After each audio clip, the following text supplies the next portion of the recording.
Hi guys, and welcome back to Koi Fish Johnny.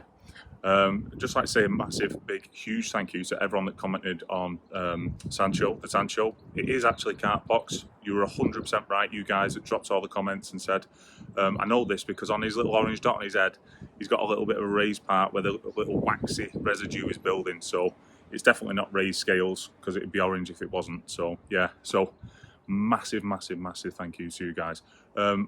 How buzzing was it to see the fish out of the tank, to see the sizes, see them recorded? I was like a kid again. It was like literally going back to the koi fish dealers and looking at the fish up close. It was just beautiful, honestly. I was like taken away with it by it all. We've done all the recordings of the sizes, and it was amazing. I'm going to pop it up now if I can, or shortly after. The sizes that we recorded the fish at, what size they were, what the average size was in the pond, which was actually 28.8 centimetres for the average size of my koi in my pond for the start of spring 2022. So that's quite substantial. I didn't really expect it to be 28.8 centimetres, with the biggest one being Fred at 43 centimetres he was, but he is absolutely going to smash this year and grow massively.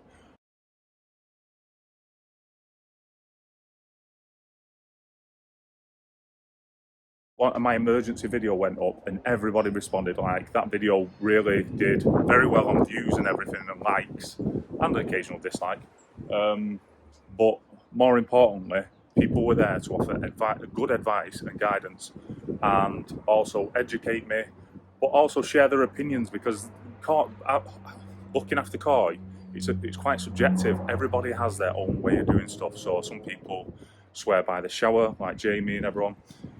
Some people do things in very, very different ways for the biological filtration and also the mechanical filtration. But there's no designated, that's the right way. It's not a maths equation. Do you know what I mean? You don't come out with the ultimate answer every time, because there'll be somebody saying something else is different and it's better for them. And every pond is different. Anyway, I'm waffling on now. But what I mean is, yeah, everyone getting involved and saying it. It was amazing. The support I got was amazing. I did panic. I was upset at the time. Well, not upset, that's a bit dramatic, but I was worried, super worried at the time. It couldn't come at a worse time with COVID. Thankfully, I've got my dressing gown off. So that means that I am now COVID free and I am feeling a lot better, but bloody hell did it kick my ass. So when you're down, you get kicked, don't you? So the pond's nitrate went through the roof, and nitrate was quite high, and the ammonia was just not bottom.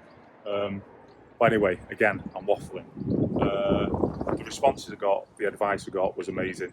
I doubled up the nexus at the back. I doubled up the media, the K1 media, to increase the surface area so the biological filtration can be improved through that area. I think that's had a massive influence on it. It has been like 7 days since we're starting to get round to sort of maturing in there. They're starting to go a little bit darker, the actual K1 media, so that's good that it's actually growing on there. The readings for the pond I've done religiously twice a day, really, down to once a day at the minute, and it has gone really well. The nitrate is still up, but I know that some people don't test for it, and it isn't going to kill your fish in low amounts, but it's coming down. Some of the advice I had was test your tap water. I think that was Sharpie, and maybe a couple of others said test your tap water, as some people are having through their tap water high nitrate, which I don't understand and I won't profess to understand. I tested mine and it was clear anyway, but I thought that was a great little nugget of information for me to test. Yeah, so, and then I put in the pond bomb, the pond balls, but you can see here, you can see at the minute, if I can move my massive head, there, you can see that is not an attractive colour of water in my pond. It probably looks better on there on the camera than it does in real life. It is pea soup green. And as you know, it's been battering my head a little bit. I've had the resolve in there to get rid of the string algae that is forming on the sides, but it is very green. So I'm thinking that when I fitted that UV light on the back, maybe I got a bit of water on it.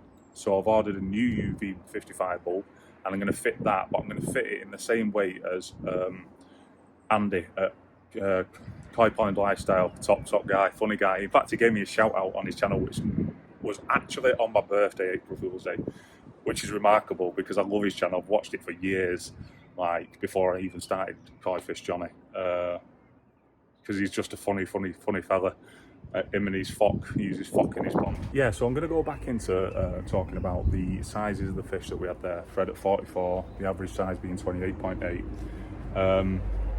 And what I anticipate for this year, or not what I anticipate, but I've set up a spreadsheet which I'll try and box it into this image or just put it over me right now, and I'll just talk, and then you can see what the fish came in at, what the sizes were, what I'm going to do, because there's a few columns that are empty, like when it comes to autumn, I'll be measuring the fish again for the yearly growth, and then we'll be able to record which fish has grown centimetre basis the furthest, which I expect to be Fred, but then also interestingly a percentage basis, so that will probably be one of the smaller fish. So say if one of the little kahakus or the sankis get going this year, the smaller ones that are like 17, 18, 19 centimetres, they will really push on the percentages really high, whereas Fred would struggle. Say if one of the smaller fish at 17 went to 25, that's a significant increase in percentage, but if Fred put on the equivalent, it'd probably have to put on 30 to 40, 35 centimetres, so that ain't going to happen. But centimetre basis, I think Fred will smash it.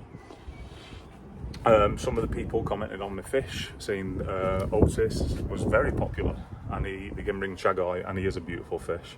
So if you can just have a little look there through the spreadsheet, I've put them now in, the colours represent which video there was included in.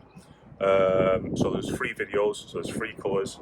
So then if anyone wants to go back through the videos and have a look at the fish, then they can do. And then I've sorted the fish into order of size. So Fred is there at the top.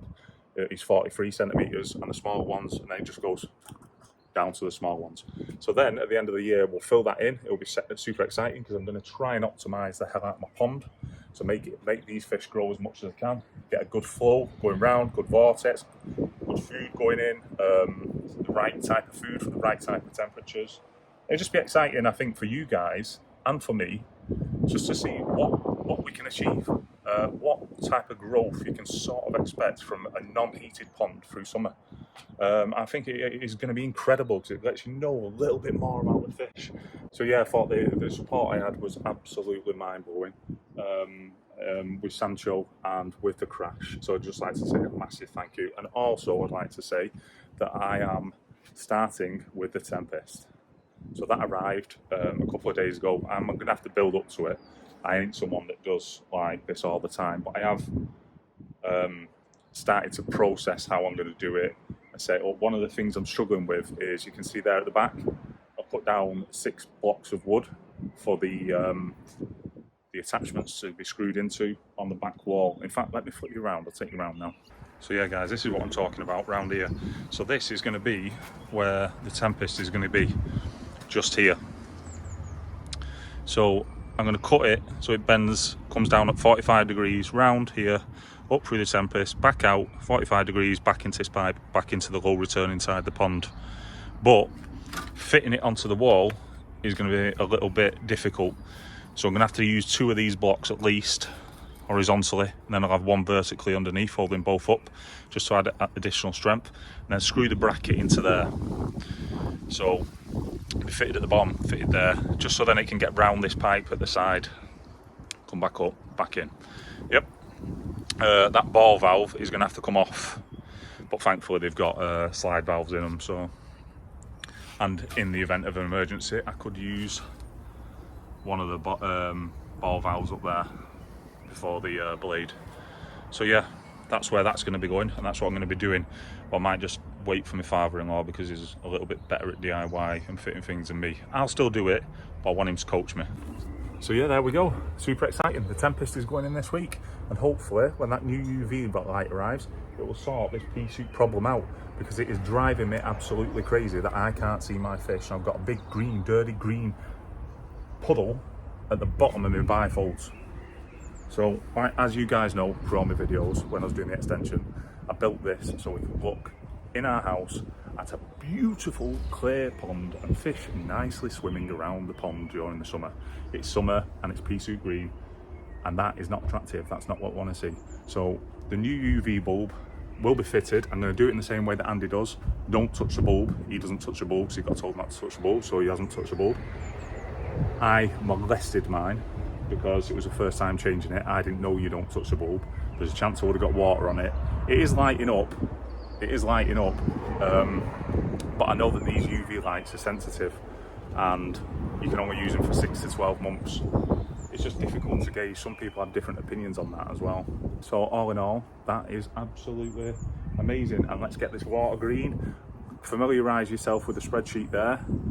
If you want to drop a comment into the box about which fish you think will grow the most on a percentage basis, and which fish you think might grow the most on a size basis, or what you expect the average growth to be within my pond for this year, for this season, anything like that, or tips, anything, or just join the community, say hello, you know what I mean? I get back to every single comment. It is amazing because I'm on 408 subscribers now, and that, I remember being at 70 and I was like, wow. And now I'm at 408, I was like, wow. It is just, and hearing my name being mentioned by other people in a positive light is brilliant. So this hobby is amazing. It is just incredible learning about what goes into keeping koi. It is a superb hobby that is like no other. In this tech-based world that we live in at the minute, there is nothing better than sitting watching them fish, enjoying them, learning about the biological, chemical filtrations, the flows, everything like that. It is an amazing hobby, and I would love more people to feel more comfortable coming forward to say, hey, I can take the steps, I can get into this hobby and I can enjoy it, because it is a little bit overwhelming at the beginning, and that's what this channel is about. I am not an expert, but I am a grower, and I'm growing into this hobby. My knowledge is growing all the time because of you guys. So if there's any mistakes on the way, I'll be sure to share them. So please like and subscribe and be part of the journey. Take care, guys. In fact, here's a little video to highlight the pond. Oh, there you go, there's Fred. Hiya, mate. Hiya, Freddy. 43 centimetre beast. But you can see there, that's probably a great picture, because you can see how bad the actual water clarity is here. I mean, even when Fred was up there, you could just see the murky outline. He's coming back now, so I'm gonna have to give him something. See what I mean about a leader feeder? They all follow him. Follow my leader. Fred's definitely the leader. I'll try a little bit here when he comes back round. He's not throwing it in for fun. Generally they like feeding it at night time. Come on, big guy. Come on, they're here. Come on. Come on. There you go. That's why you want a karachagoy or a shagoy. They come right up. I mean, look at the others. They have to wait for him, and then they slowly make their way up in like confidence order. So you'll see Lopez there just below the surface, trying to think about coming for a nibble, but she's making eye contact. She ain't into that. The others stay down a little bit, but when I move myself from here, they will come up. But you can see how disappointing it is to have such horrendous water quality. What's the point in having beautiful koi if I can't bloody see them? There's Otis, I think. Is it Otis? So you can't even tell which fish is there. But yeah, a little bit down here, you can see there. Look at that. Right, end of that.